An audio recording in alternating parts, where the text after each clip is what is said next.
पंचतंत्र की कहानी। कबूतर और मधुमक्खी। एक समय की बात है। एक जंगल में नदी किनारे एक पेड़ पर कबूतर रहता था। उसी जंगल में एक दिन कहीं से एक मधुमक्खी भी गुजर रही थी कि अचानक से वो एक नदी में जा गिरी। उसके पंख गीले हो गए। उसने बाहर निकलने के लिए बहुत कोशिश की, लेकिन वो नहीं निकल सकी। जब उसे लगा कि वो अब मर जाएगी, तो उसने मदद के लिए चिल्लाना शुरू कर दिया। तभी पास के पेड़ पर बैठे कबूतर की नज़र उस पर पड़ गई। कबूतर ने उसकी मदद करने के लिए तुरंत पेड़ से उड़ान भर ली।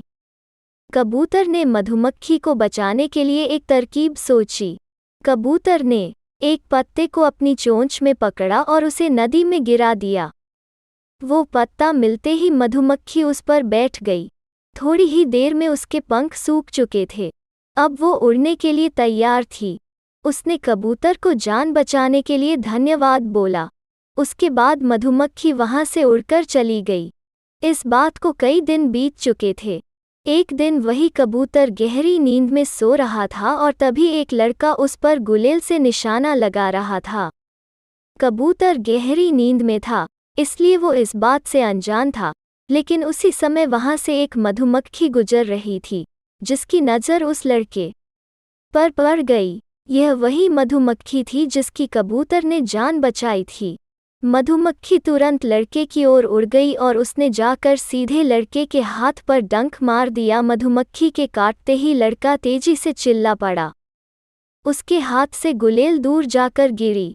लड़के के चिल्लाने की आवाज़ सुनकर कबूतर की नींद खुल गई थी। वो मधुमक्खी के कारण सुरक्षित बच गया था। कबूतर सारा माजरा समझ गया था।